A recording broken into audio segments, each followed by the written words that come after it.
Are you looking for a comprehensive iPhone voiceover tutorial? You're in the right place. This video we cover basic and the more advanced settings. Hey, just a quick heads up. To help you navigate this comprehensive iPhone voiceover tutorial, check out the description box down below. We'll have the chapter markers, make it easy for you to fast forward to the advanced settings, basic settings. They're all included. Check it out. Description box right below.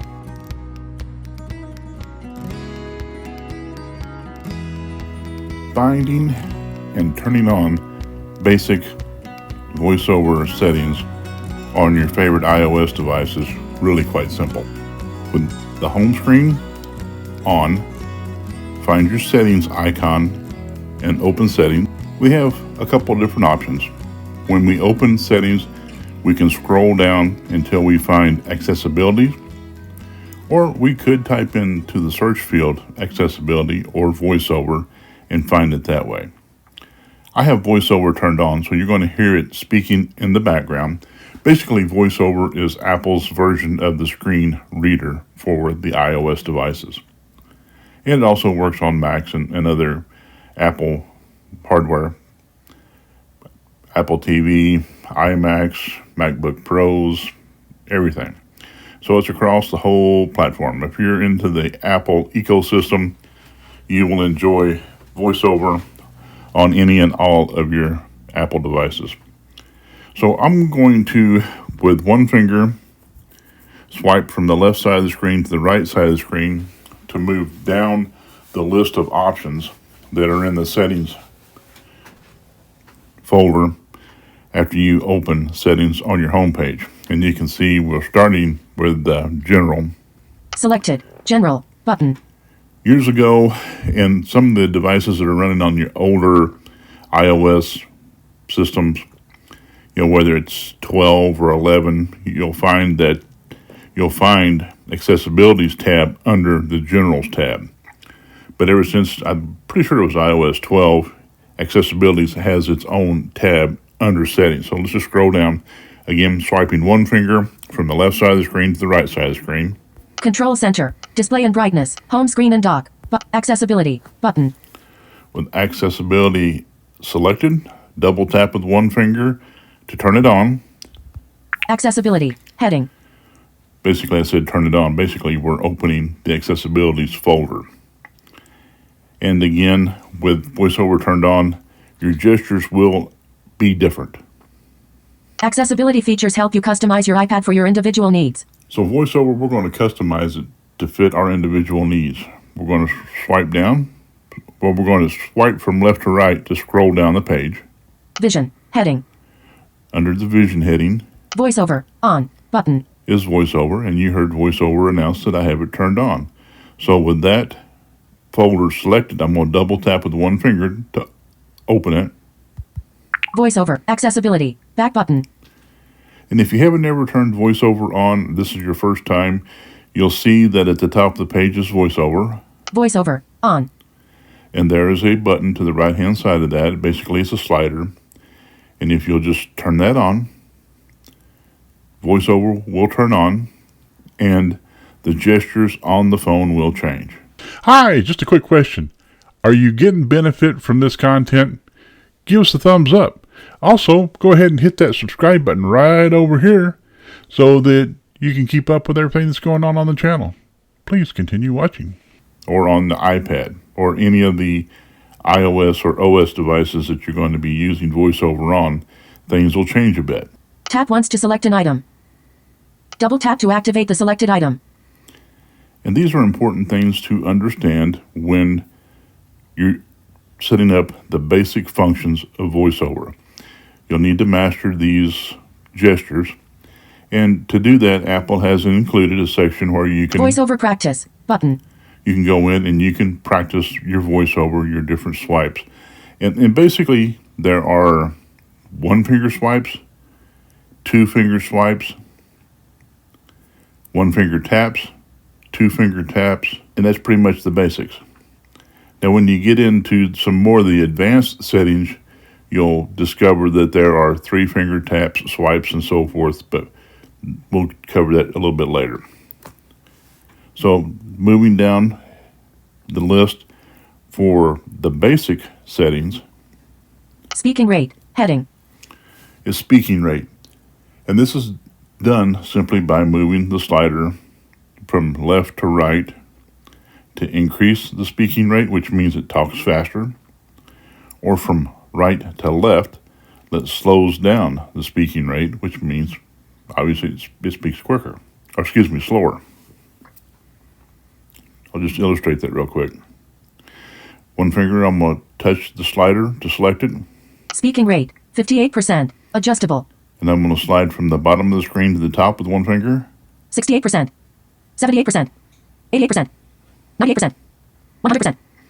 and that increases the speaking rate, which I believe we'll all agree at 100% is almost everything but comical. Now, for one finger swipe from the top down, 90%. 80%. 70%. 60%. 50%. 40%. 30%. 20%. 10%. 0%. so you can slow it down really slow. And for most people, you're going to start out with it slower, 10%, 20%, 30%, 40%, 50%. maybe 40, 50% until you get accustomed to listening to the voice and listening to the voiceover speak to you. And once you get used to it, most people that have been using voiceover for any length of time end up increasing that, because as we proceed, you're going to find out that voiceover gives you a lot of information, sometimes more information than you might want. 60%. So we're going to set it at 60% for the sake of this video. After the voice speed selection, speaking rate, speeding up and slowing down, Speech. Button. there is a speech button. And we'll go ahead and just select it with one finger, double tap it with one finger to open it. Voice. VoiceOver. Back button. Voice. Samantha. Button. I use Samantha. You may decide to use a different voice. A lot of people like Alex. You might find something else that you like. Basically, in this folder, you select it with one finger, double tap it with one finger to open it, Voice. Speech. Back button. and it gives you a whole list of voices that you can choose, and you can download, and you can set these voices to one for voiceover, and in some of the more advanced settings, you can actually choose which voice you want to use for Siri if you decide to use Siri. But this is the folder where you go find a voice that you like, select it, download it, and then activate it as your voice. It's really pretty simple. Speech. Back button. Speech. Voice. Samantha. So Button. this is your basic settings. This is really all you need to do to turn VoiceOver on, learn the gestures, and select a voice and a speaking rate that is easiest for you to understand. And if you're setting it up for someone else, easiest for them to understand. Okay, setting up more advanced settings. After we've selected the voice and we've selected the speaking rate that best works for us, there are other settings that we might want to pay attention to customize VoiceOver to fit our needs. Pitch change. On. Pitch change basically gives the voice a little bit more emotion. So it'll raise and lower the pitch depending on the punctuation in the text that it's reading. Tries to make it sound more conversational. So you can turn that on, you can turn it off. I like to leave it on just because that's my choice. Detect languages. Off. Detect languages, I have that turned off. I basically speak one language. Rotor languages. Heading. You can also set up the rotor so that you can select different voices for different languages that read different languages. More to the point, you can select a female Spanish-speaking voice or a male Spanish-speaking voice. Likewise, Chinese, German, French, whatever language you might want to select, you can set that up in the rotor. Okay, one of the things that we forgot to cover, Pitch change. On. the slider here is where you can adjust your pitch change. The same way with speaking rate, you can touch it to select it. Pitch change. On. Pitch. 60%. Adjustable. Swipe from the top to the bottom. 50%. This slows it down. 40%. 30%. Or not really slows it down, but it makes it a lower pitch. Conversely, from the bottom to the top of the page. 40%. 50%. 60%. 70%. 80%. 90%. 100%. You can adjust the pitch so it's easier for you to understand. 90%. 80%. 70%. 60%. 50%. 60%. I'm comfortable with 60%, so that's where I'm going to leave it. So that pretty much covers what you can do in speech. So moving from speech down the list. Braille. Button. I don't use Braille, so I'm not going to turn Braille on, but this is where you could do that. Just select it with one finger, double tap it. Output. VoiceOver. Back button. Output. 8 dot. Button. Input. 6 dot. Button. Braille screen input. 6 dot. Button. Braille tables. 1. Button. Status cells. Button. Equations use Nemeth code. On. So for Braille users, this is where you would come in and set that up. VoiceOver recognition. Button. Okay, VoiceOver recognition, we'll take a quick look at that. Using on VoiceOver. Back button. Using on-device intelligence. Your iPad will automatically improve the accessibility of apps, images, and text. VoiceOver recognition should not be relied upon in circumstances where you could be harmed or injured, in high-risk situations, for navigation, or for the diagnosis or treatment of any medical condition. VoiceOver recognition. Heading. So if you want to trust VoiceOver to recognize different images and whatnot that are on the screen, you can go through these settings and set it up to work the way best suits your needs. Image descriptions. Off. Button. If you wanted to describe an image, you can turn this on. I find that a little bit more information than I need, that I want. But in some situations, you can turn this on, check out what it has to say about an image, then turn it back off. iPad will speak descriptions of images in apps and on the web. Screen recognition. On. Button. There's another one, screen recognition. Your iPad will automatically make apps more accessible by recognizing items on the screen. So this I choose to leave on. Your iPad will automatically improve the accessibility of apps that have no accessibility information, such as identifying the state of buttons or toggles, and by grouping related items together in other apps. Screen recognition can be accessed through the rotor. Again, this is referring to the rotor. We'll get into the rotor a little bit later. Apply to apps. Button. And then if you want to apply that to particular apps, Apply to. Screen recognition. Back button. you go through here and you set up the apps that you want to enable that to work. Screen recognition. Back button. Apply to apps. Button. VoiceOver recognition. We'll back out of VoiceOver. that. Screen recognition. On. Then Button. we'll go back down the list from screen recognition Text recognition. On. to text recognition again. Your iPad will speak descriptions of text found in images. That comes in handy when you have an image on a site and there are some text overlaid or added to that. This works sometimes it doesn't work that well. It depends a lot on the site and the way that it's coded. So this is where you can set it up to give you more or less information for the most part. Speak.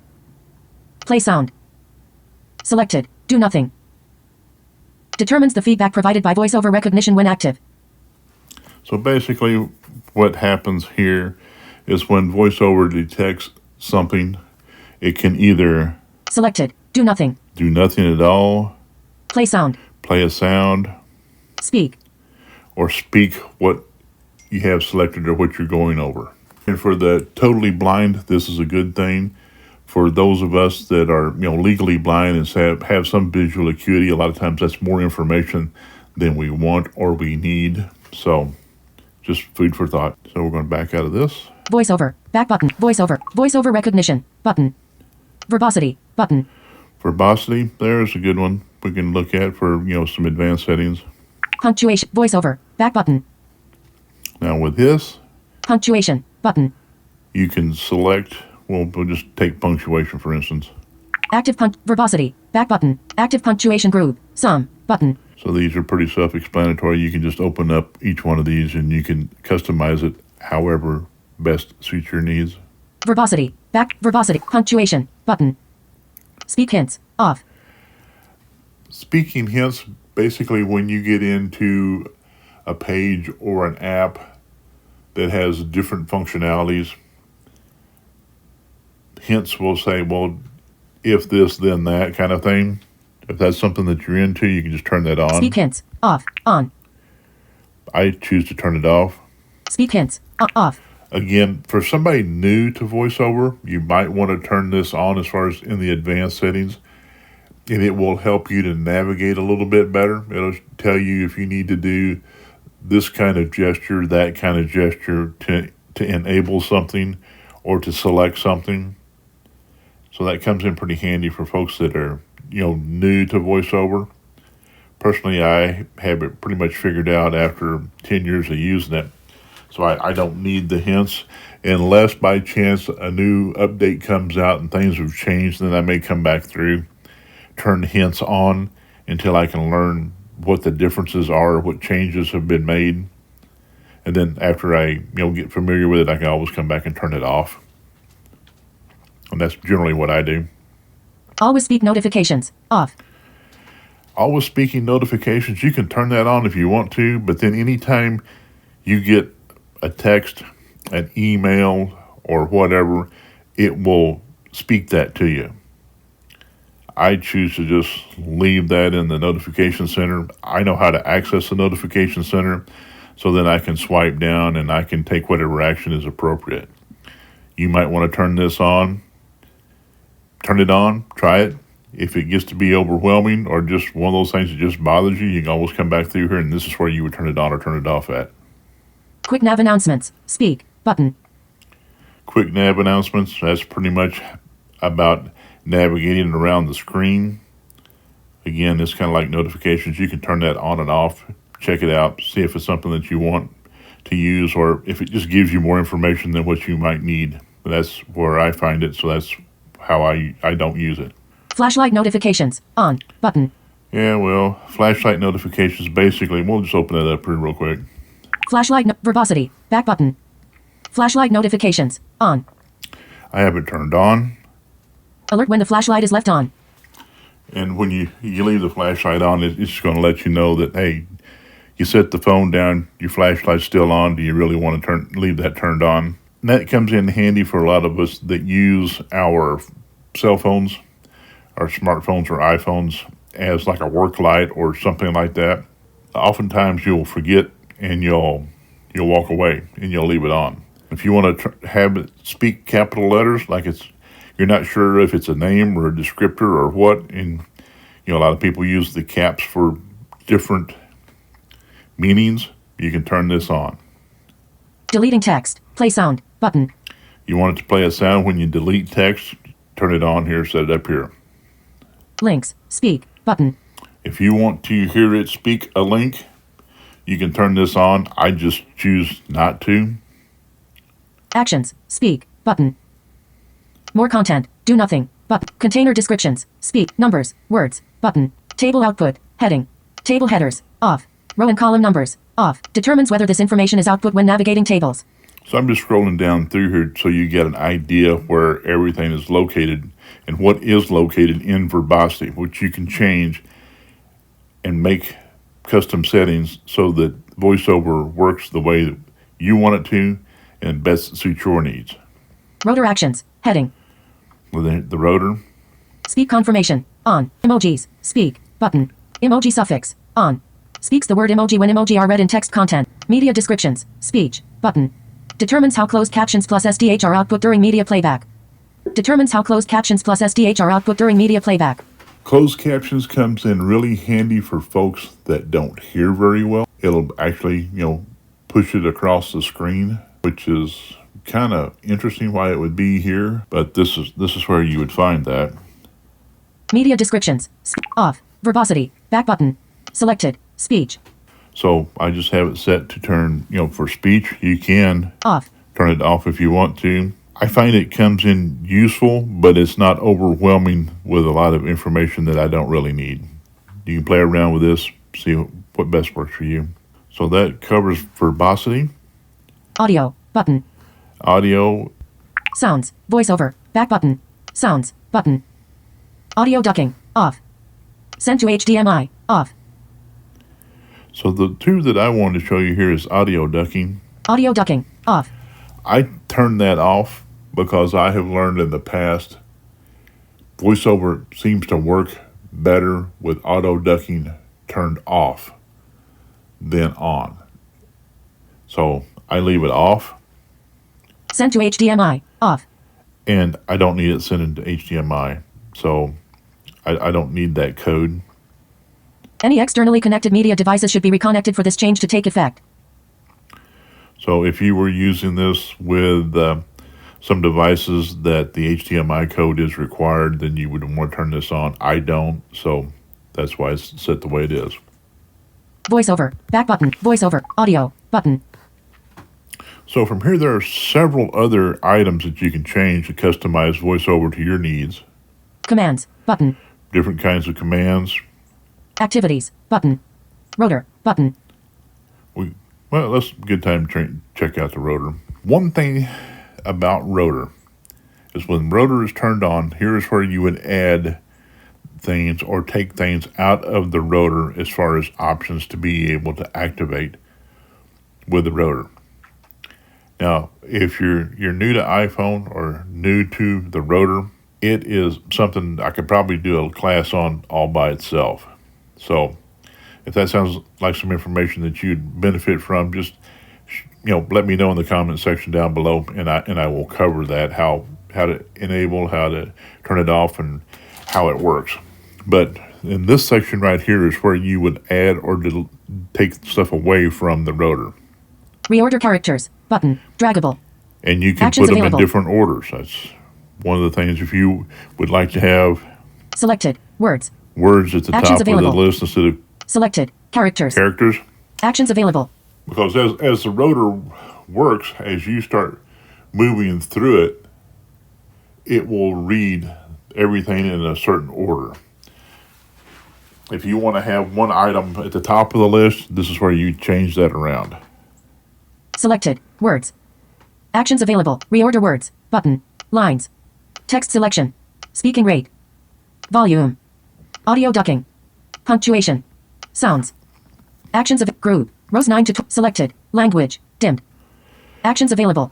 Now, language, I turned it off, and here's why. A lot of times when I would select a different language using the rotor, the next time I picked up my phone, it would be doing all the commands. It would say everything in the language and the voice that was selected on the rotor, which was kind of frustrating at times. Selected. Language. Dimmed. So once I figured out what it was, I just went ahead and kind of undid that, turned that off. But these Actions are where available. you would go through and select what you would want to be in the rotor, if you choose to use the rotor at all. Rotor actions. Rotor direct touch apps. Button. VoiceOver. VoiceOver. Rotor actions. Button. Typing. Button. Typing, that's pretty self-explanatory. Quick settings. Button. Quick settings, Selected. VoiceOver. Back button. Selected. Activities. Selected. Always speak notifications. Audio ducking. Actions available. Braille auto advance. Braille input. Braille output. so Actions available. you can see I went through and I selected the ones that make the most sense to me. Selected. Always speak notifications. Selected. Activities. Actions available. VoiceOver. Back button. VoiceOver. Quick settings. Button. And that is for quick settings. The description for that Apple provides. Quick settings allows you to access VoiceOver settings at any time. Access quick settings with 2-finger quadruple tap. So there we're talking about, another gesture. 2-finger tap, tap, tap, tap.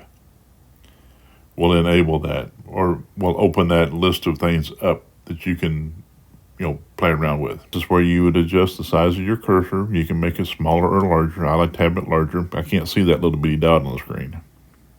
Caption panel. Off. And the caption panel, that's basically the closed caption panel. You turn that on. On. And you're going to see the closed caption panel appear at the bottom of the screen.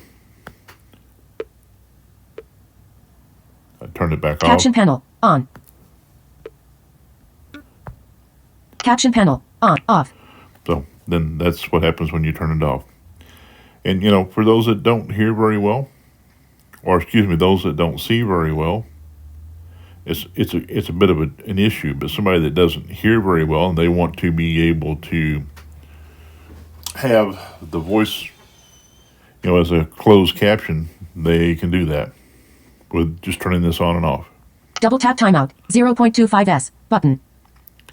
And if you want to take a timeout, you just maybe, you know, just double tap here. Double tap timeout, double tapped, VoiceOver, back button. 2 taps that occur within the specified timeout will perform a double tap in VoiceOver. So basically, like a 2-finger double tap will pause it. It'll stop reading. Then when you double tap it again, it'll go ahead and start from where it left off. Enjoy this content? Maybe you have some suggestions on some future video tutorials that we need to do. Give us a thumbs up. Consider subscribing. We'll catch you in the next one.